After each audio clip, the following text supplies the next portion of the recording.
with the advent of NXT moving off of Wednesday nights to Tuesday nights, with that coming into effect starting this coming Tuesday, I thought this would be a really good time to talk about AEW just generally, because I don't do the weekly Dynamite reviews. I quite frankly do not see a point, especially considering where the product is for AEW nowadays, which I will elaborate on in good detail in a moment. So, with that being said, AEW Dynamite is now going unopposed on Wednesday nights on TNT. That is good. I genuinely think the fact that we have AEW on Wednesdays, NXT on Tuesdays, I genuinely think that is just better for everyone.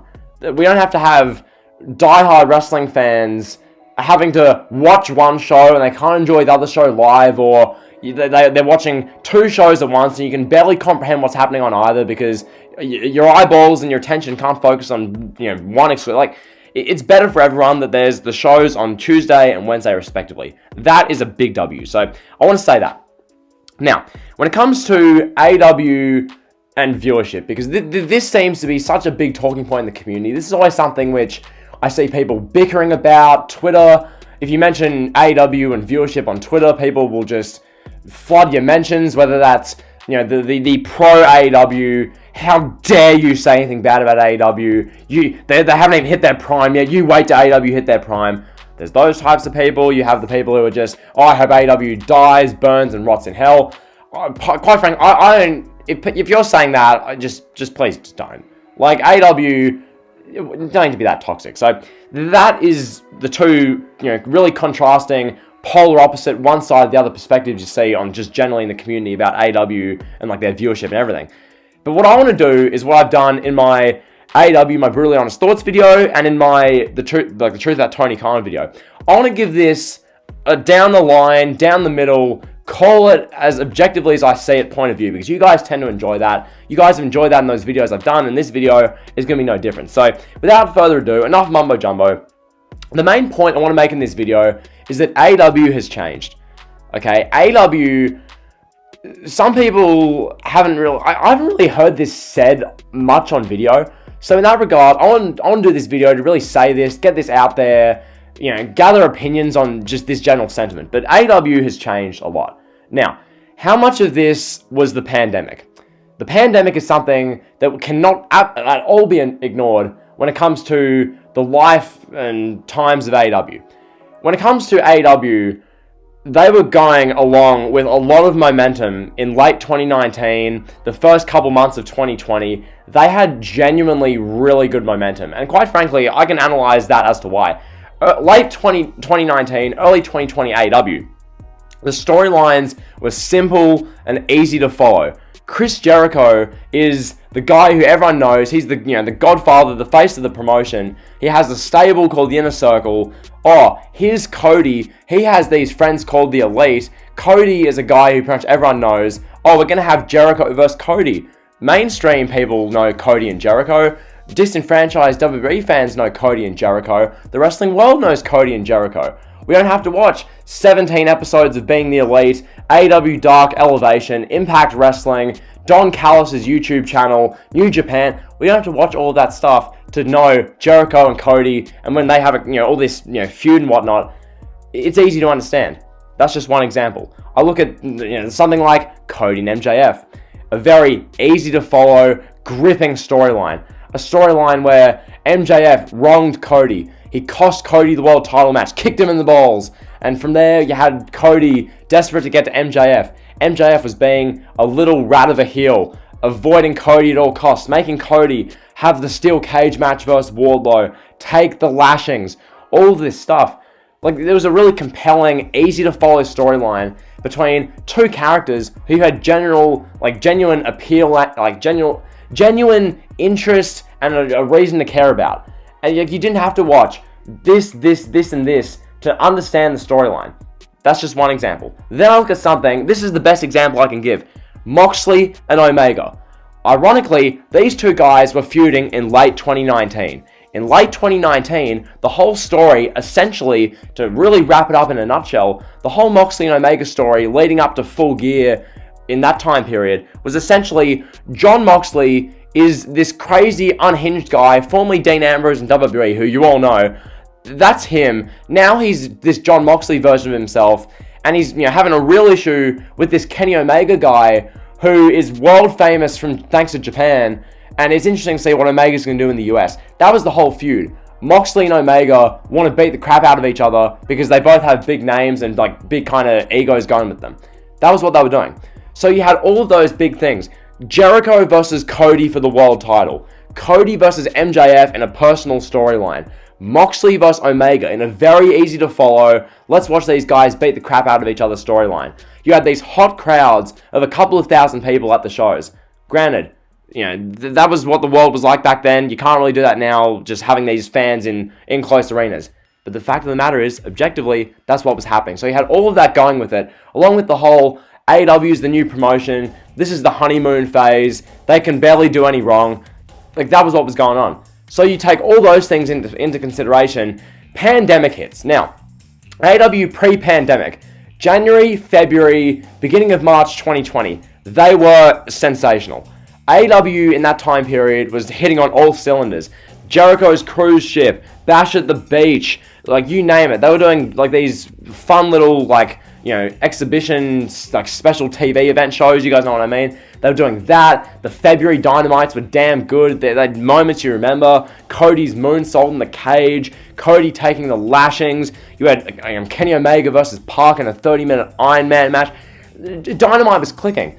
Leading into March, you're going to do Blood and Guts. You're going to have Broken Matt Hardy debut in front of fans. Brody Lee was going to be revealed as the leader of the Dark Order in front of fans. All this stuff was aligned for AEW. Pandemic hits. AEW, just because of what happened due to the pandemic and the nature of the beast, you have to, drop back into your shell. You have to, rush to cover because obviously there's a pandemic. Completely understandable. And then pandemic happens. AEW gets some momentum going back in May when they move to Daly's place. There's some stuff going in June. Then Chris Jericho, the biggest name in the promotion, does a 3-month-long feud with Orange Cassidy. Like, that one is something which, no one will really say this in the community, but I just want to say, Jericho goes from having these big matches with Omega at the start of AEW. Jericho goes from the big match with Hangman Page to determine the world champion. He goes from a big feud with Cody over the world championship. He goes from feuding with Jon Moxley, formerly Dean Ambrose, aka the second or biggest star in AEW, outside Jericho. And then Jericho has the Stadium Stampede, Elite Inner Circle, and then he's feuding with Orange Cassidy. So Jericho's momentum, it drops away gradually. You have Cody Rhodes doing this whole, I'm the TNT champion, I'm going to beat Lance Archer, I'm going to beat these random independent guys in 25-minute matches just on TV because I can. You have all that kind of stuff going. MJF, he's going along nicely, that's good. Kenny Omega and Page are the champions. There's still some good stuff there really is. And then you wind that past All Out, you get past All Out, the product, it hits 1 million viewers, they do the dog collar match, that's all cool. And then you really roll into late 2020, early 2021. You begin 2021 with Kenny Omega. He's the world champion. The Young Bucks, the Good Brothers, they align themselves with one another. Moxley it's a 1 versus 5 in the main event scene for months and months. You got these Eddie Kingston guys there cutting promos. Just generally, my whole point to this, okay? My whole point is that AEW went from a product in 2019 and the first 3 months especially of 2020, which had the top stars being used in spots that were genuinely really good and using them in spots which could make non-AEW fans and wrestling fans who are very disenfranchised really lock into AEW and care. And that I see that in the viewership. Because back then, AEW was getting consistently 850 to 950,000 viewers competing against NXT, which was getting 800 to 850,000 viewers, give or take. Maybe a bit lower. That's what AEW was doing then. They were drawing 900,000 viewers consistently for most of the better part of 8 months against an NXT that was literally drawing upwards of 750 through about 900,000 viewers. That's what AEW was doing. AEW was onto something. And then pandemic happens, Daly's Place happens, creative in the thought process, and Omega becomes champion, the Young Bucks become tag champions. They shift away from what made them great initially, and just it becomes like there's still remnants of the good stuff from AEW from like the early days on TNT, but just as a product, I watch Dynamite now, and I like to consider myself very much someone who is systematic and is emblematic of all these people who are in the same boat as me. I'm not one of these 750,000 diehard AEW fans left. I'm not one of these people who has watched Dynamite every week for the past year and a half. I'm someone who watches stuff that really draws and compels, and I watch a good product if it's a good product.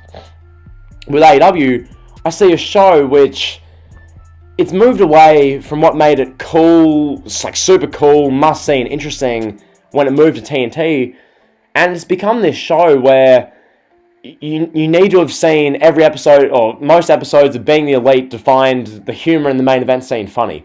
You need to know and watch Impact Wrestling to get these Forbidden Door references, to see Tony Khan and Shivani saying this stuff about Impact. You need to have known about the Bullet Club in Japan and all the great history the Bullet Club's had. You need to have be fully in the know with everything to do with the indies, so that when all these random new indie signings come up, you can have a clue who they are.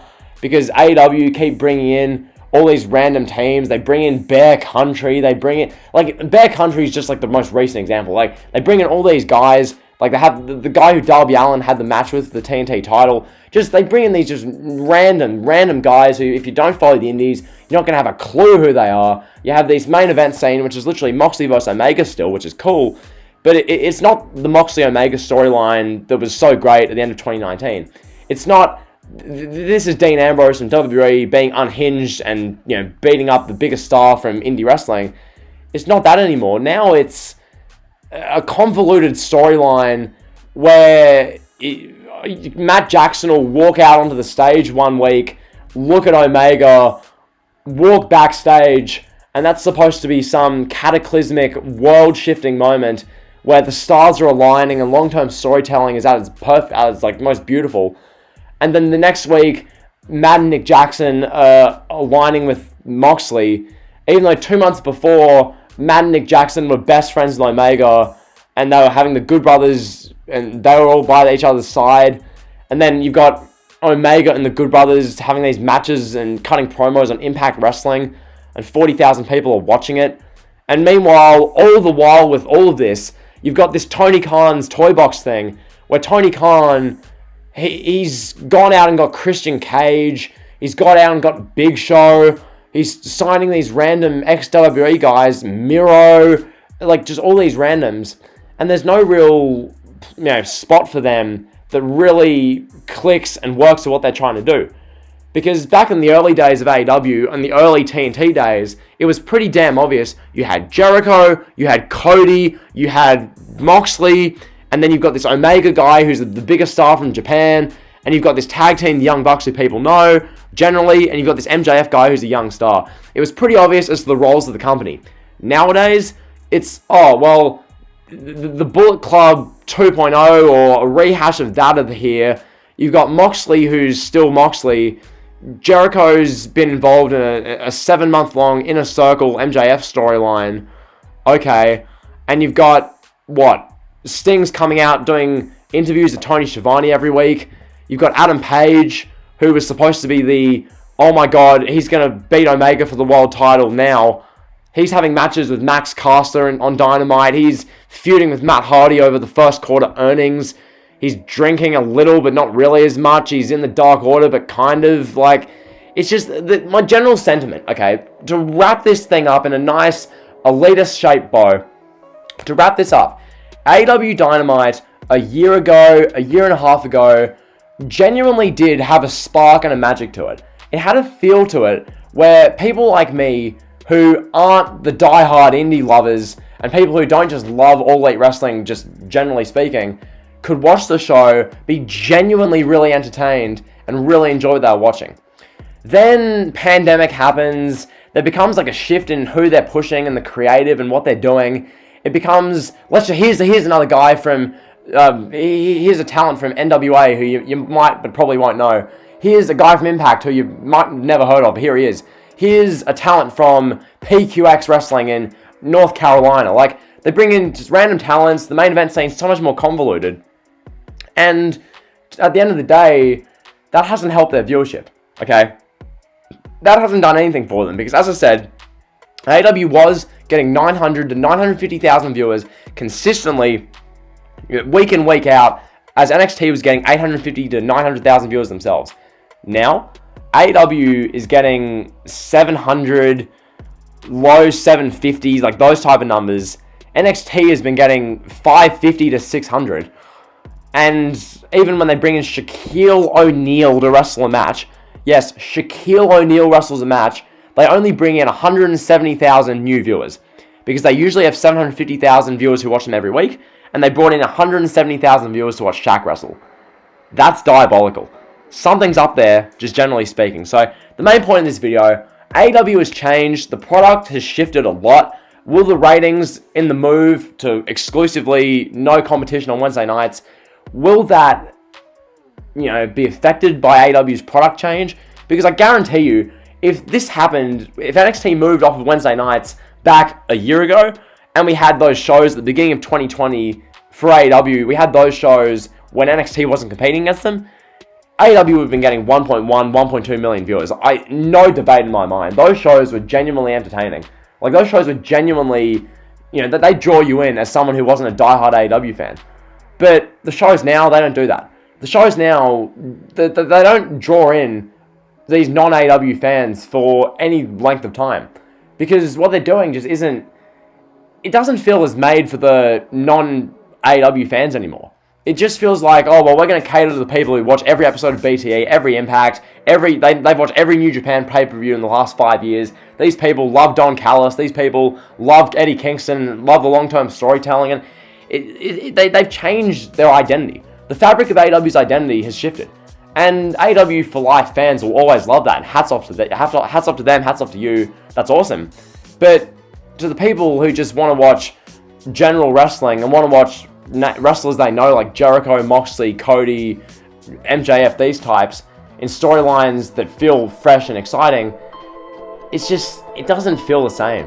Like, the spark isn't there. So, that's going to be the video. I hope you guys enjoyed. If you did, like, comment, subscribe, and drill. See ya.